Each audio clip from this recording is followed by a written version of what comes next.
Number 5، جتنی مذہبی کتابیں دنیا کی مختلف قوموں کے پاس ہیں، ان میں سے ہر کتاب میں کسی خاص قوم کو مخاطب کیا گیا ہے، اور ہر کتاب میں ایسے احکام پائے جاتے ہیں جو معلوم ہوتا ہے کہ صرف ایک خاص زمانے کے حالات اور ضروریات کے لیے تھے، مگر اب نہ ان کی ضرورت ہے اور نہ اس پر عمل کیا جا سکتا ہے۔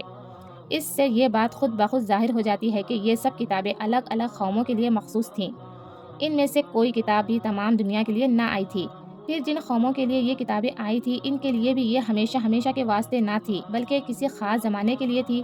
اب قرآن کو دیکھو، اس کتاب میں ہر جگہ انسان کو مخاطب کیا گیا ہے۔ اس کے کسی ایک فرقے سے بھی یہ شبہ نہیں ہو سکتا کہ وہ خاص کسی قوم کے لیے ہے۔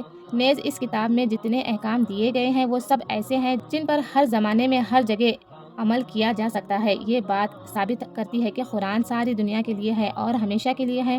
نمبر 6، پچھلی کتابوں میں سے ہر ایک میں نیکی اور صداقت کی باتیں بیان کی گئی تھیں، اخلاق اور راست بازی کے اصول سکھائے گئے تھے، خدا کی مرضی کے مطابق زندگی بسر کرنے کے طریقے بتائے گئے تھے۔ لیکن کوئی ایک کتاب بھی ایسی نہ تھی جس میں ساری خوبیوں کو ایک جگہ جمع کر دیا گیا ہو اور کوئی چیز چھوڑی نہ گئی ہو۔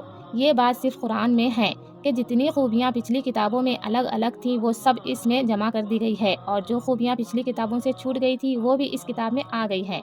تمام مذہبی کتابوں میں انسان کے دخل اور ماحولات سے ایسی باتیں مل گئی ہے جو حقیقت کے خلاف ہیں، عقل کے خلاف ہیں، ظلم اور بے انصافی پر مبنی ہیں، انسان کے عقیدے اور عمل دونوں کو خراب کرتی ہیں۔ حتیٰ کہ بہت سی کتابوں میں فحش اور بد اخلاقی کی باتیں بھی پائی جاتی ہے۔ قرآن ان سب چیزوں سے پاک ہے۔ ان میں کوئی بات بھی ایسی نہیں جو عقل کے خلاف ہو یا جس کو دلیل یا تجربے سے غلط ثابت کیا جا سکتا ہو۔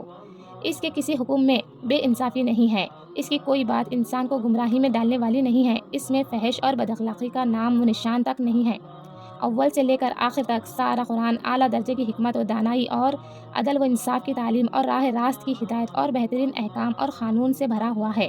یہی خصوصیات ہے کہ جس کی بنا پر تمام دنیا کے قوموں کو ہدایت کی گئی ہے کہ قرآن پر ایمان لائے اور تمام کتابوں کو چھوڑ کر صرف اسی ایک کتاب کی پیروی کرے، کیونکہ انسان کو خدا کی مرضی کے مطابق زندگی بسر کرنے کے لیے جس قدر ہدایت کی ضرورت ہے وہ سب اس میں باکمال بیان کی گئی ہے۔ یہ کتاب آ جانے کے بعد کسی دوسری کتاب کی حاجت ہی باقی نہیں رہی۔